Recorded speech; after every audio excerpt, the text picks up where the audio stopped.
Hey, everybody. Good to be here. I feel like I'm making my 6-month pilgrimage to see you all here down in CSL Tampa Bay. And I know you know this, but I'll remind you that when I'm not here, I hold you in the highest consciousness. That's my job as the remote practitioner, knowing that the best and greatest is always unfolding for this community. So, about probably 6 years ago, I took a class called Visioning.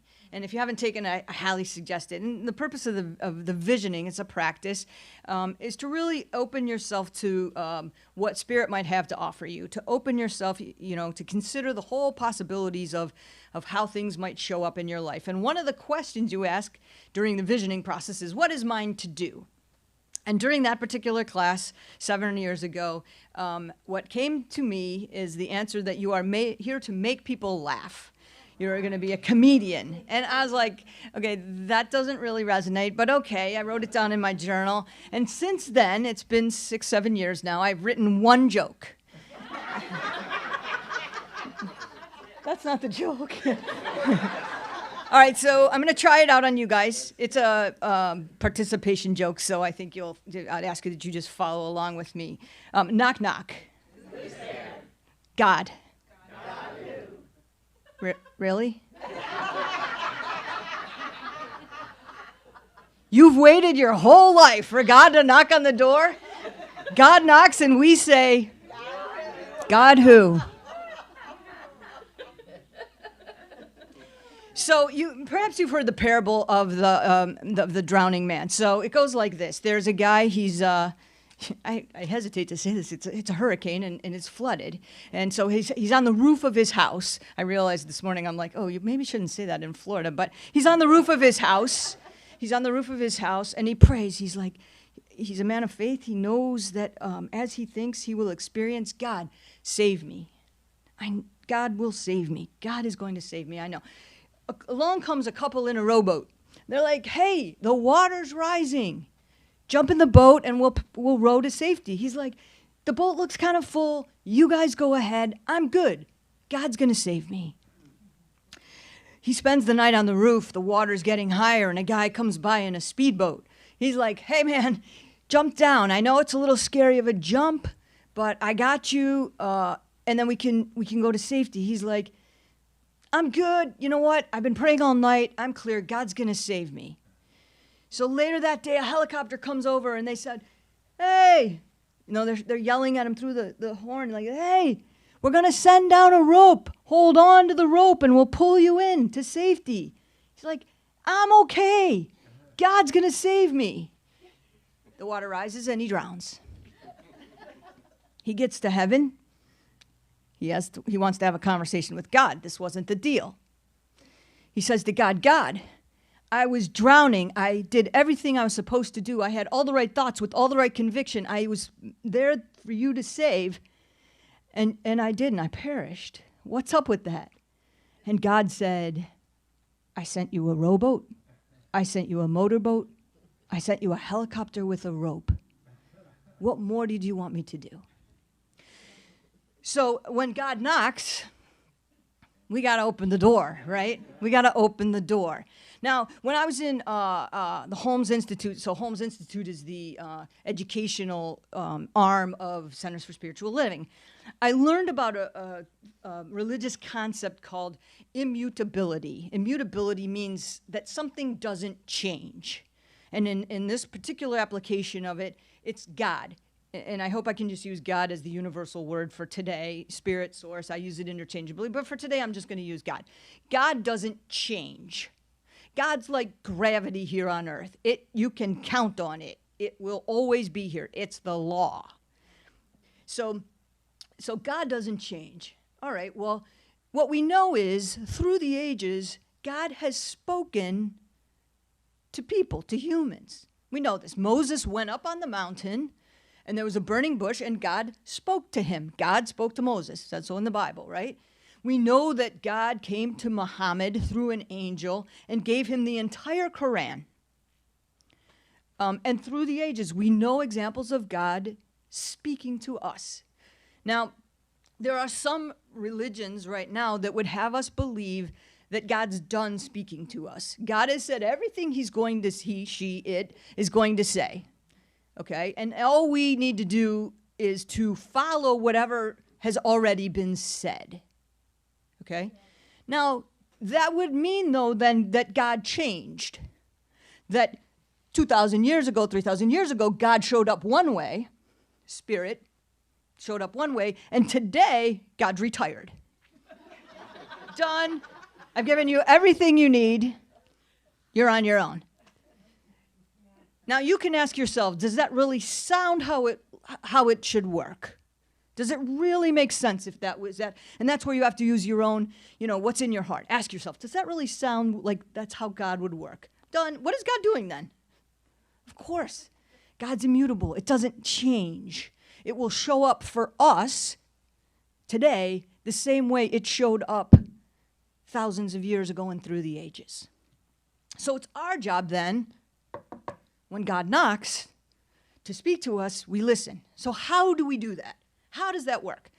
Well, I'm going to direct us to the symbol, the teaching symbol of Centers for Spiritual Living. So if you haven't seen this, this is our universal symbol. It's in every center, and it's really the foundation of how we explain what we believe. The circle represents everything that is.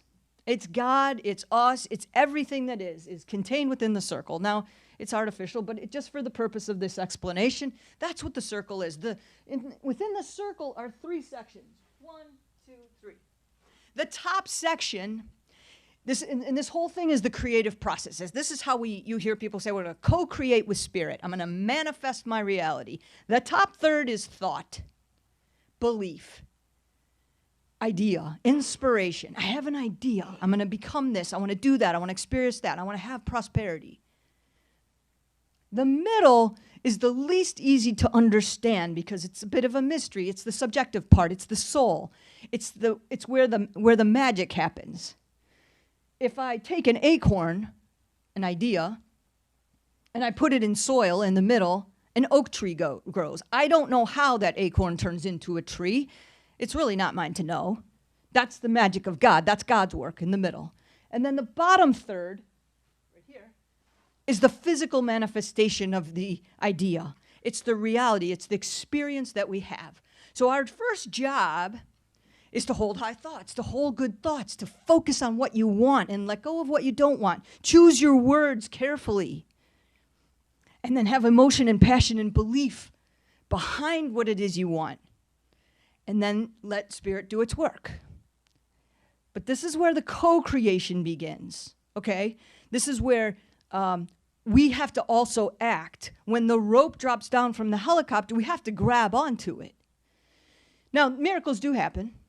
They do. And sometimes there's an instant manifestation of that idea or that belief or that thought. But more often than not, it's a process of co-creation. And God leaves a trail of breadcrumbs for us to kind of follow and pick up. So I'm going to share with you a little bit about my story and what's unfolded for me in the last several months. You know that my friends and many of you call me MLR. Why is that? Well, when I was in 4th grade, I wanted to be president of the United States. I was going to be the first female president of the United States. And every leader that I respected at that time went by their initials. JFK, FDR, LBJ, and the great MLK. So when you're in 4th grade, it made perfect sense if I wanted to be a great leader and my platform was going to be every child and every puppy has a home. It was a simple 2-part platform. Every child and every puppy has a home, and anyone who hurts child or puppies no longer can be in the country. It was a really simple platform. So if every leader that I respected went by their initials, I too probably needed to go by my initials. So Schoolhouse Rock, you remember how a bill becomes a law? The last step, the president signs the bill into law. So I practiced signing Monica L. Rothgery, Monica Lynn Rothgery, MLR, so that I would be ready when I would become president to sign bills into law. Along the way, I decided I probably didn't want to become president of the United States, although it's not done yet. You never know. I still could be the first female president of the United States. But I knew that I wanted to, kind of help people. About 7 years ago, I was in a beer garden in Thailand, and I was talking to the CEO of my company. And he said to me, "What are you going to do next?" I was currently the chief operating officer of that business in Thailand, loving life. And he said, "What are you going to do next?" And I said, "I don't know." He goes, "I have an idea. I think you should go back to the U.S., be the chief operating officer of the business in the U.S., do that for a couple years, show them how amazing you are, which I know you will, and then become president of the U.S."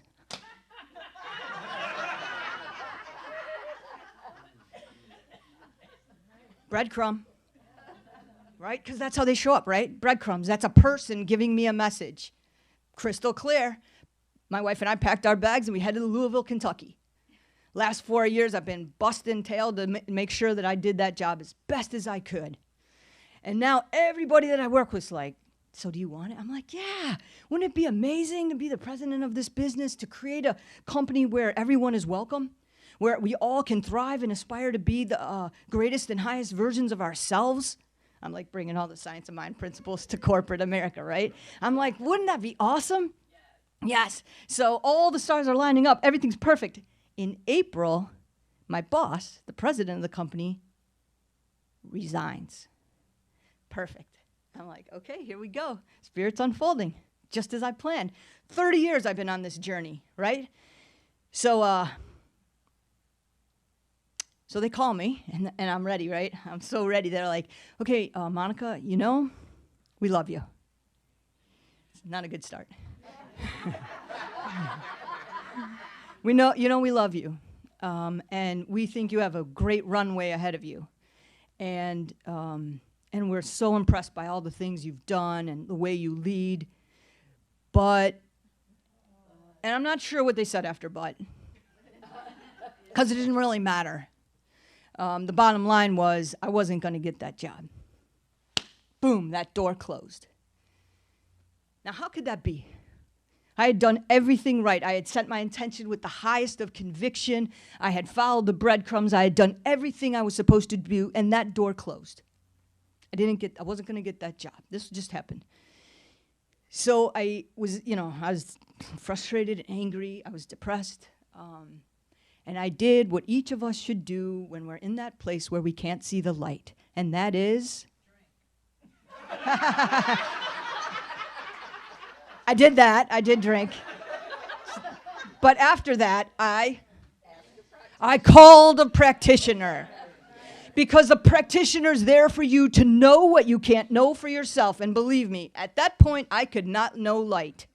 I could not know that God was acting on my behalf. I got screwed. So I called Lane. "Reverend Lane, I did not get the job." And Lane said, "MLR, you have every right to be disappointed. And let me offer you just one thing. Just one thing. Rejection is God's protection." Rejection is God's protection. There is something over here that you don't need to experience. There is something that's going to transpire here that Spirit doesn't see as part of your path. I've reflected on that. Rejection is God's protection, and enhanced it even more. Rejection is God's perfection. It's Spirit unfolding. That is not meant for me to do. Now, my wife Onyx, shout out to my love, always says, "If not this, something better. If not now, something later. If not this, something better." So I'm going to tell you part 2 of this story. At the same time all of this was happening, I decided that I was going to start writing a book, because I've always wanted to, and I have a lot of goofy stories that have happened. And then I decided I'm going to go on a writer's retreat. I get a sabbatical. It's my 30th year, so I have an extra year's vacation. I Google writer's retreat, and up pops this woman in Montana who's a published author who does a retreat in Montana. I'm like, who doesn't want to go on a writer's retreat to Montana? So I contacted Laura Munson, and we spent an hour and a half on the phone. And she said, "You know what, MLR?" She calls me MLR too. Send me 5,000 words, and I'll take a look." And then the following week, she called me up, and she spent an hour with me on the phone. And at the end of the conversation, she said, "How much of this is in you?" I said, I could do this all day. I could write this kind of stories. And she said, this is a book that needs to be written. This is a book that I can get published. And now there's a little cynical part of me like, because she gets a little money for that, coaching, right? I'm like, She says that to everybody. And she said, I know you're going to think I say that to everyone. How did she know that? She said, but I don't, because that would be false. You have a gift. You have a story to tell, a message to share. So I went to the writer's retreat, and 8 writers that I read for said, this is a book that needs to be published. Part 2 of this story. A year ago, one of my vendors had asked me to come to their conference and speak to their women leaders at a panel. You're a senior leader. The women you could be a role model. Of course, I said yes. I always say yes. So I got on the Zoom call and, just talked a little bit about my story. They then asked me to go to Nashville and speak at a little bit bigger of a panel. Of course, I said yes. That was a year ago, July. A woman comes up to me after. Her name was Sandy. And Sandy said to me, I produce an event in Las Vegas. And you have a style and you have a story. And there's something about, I think you would be great on our main stage. Would you consider doing a keynote? Of course. I said yes. I didn't really know what I was saying yes to. So as the year went by, Sandy kept calling me, can we count on you? Can we count on you? I'm like, yeah, sure, Vegas, send me the dates, whatever. She's like, okay, she sends me the dates. So about, I don't know, this was, this happened in June. So probably around April, March, I got a hold of her. I'm like, hey, can you tell me a little bit more about, she's like, well, there'll be 3,000 people. And you'll be the warm-up for Tyra Banks. I'm like, holy. I said, okay, are you sure I'm the right person? She's like, absolutely, I'm sure. And so, I did the speech in Vegas, 3,000 people, it was amazing. And from that, I've gotten 2 more phone calls to do speeches. So I tell you this story because Spirit is leaving breadcrumbs for me. And the breadcrumbs are getting bigger and bigger, right? They're almost loaves of bread by now. So I have a choice. I could keep banging on the door that is closed, or I could go to where Spirit's directing me. God is speaking to me. There are people showing up out of the blue, strangers with messages, opportunities unfolding. So which direction do I go? Well, it's pretty obvious, right? It's simple. We go towards the direction that Spirit guides us as long as we're willing to be open, to listen, to be ready and aware of how does Spirit show up. So for each of you, my prayer would be that as you leave here, you just go with an open heart.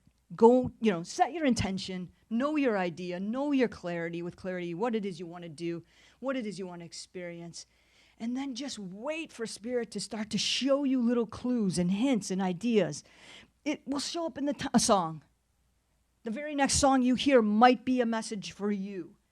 A person you meet when you walk out of here. Somebody you see at 7-Eleven. You just don't know how Spirit's going to show up. But if you're looking, it will surprise you. It will amaze you, and it will happen because it's immutable. It has to happen. That's how God works. So, I just want to thank each and every one of you for showing up today. I so appreciate this community. Everybody, out there in Facebook land, please know that we hold you in grace, knowing that you are just as much a part of this community. If my sister Julie is out there, I am so impressed that you turned in. Thank you. And just know that when I'm not with you, I am with you. I always hold this community in the highest, especially on Sunday mornings when I know you gather. My last commercial is, if you are not seeing the light, if you're not clear about where your path is, if you're frustrated or unsure, reach out to a practitioner, okay? The circle is all of us, and the whole idea is I can know for you. Susan can know for you. Randy can know for you what you can't know for yourself. And it's just as good, because that's how the one mind works. If this part of the mind can know it, your part of the mind can get caught up later, and it will.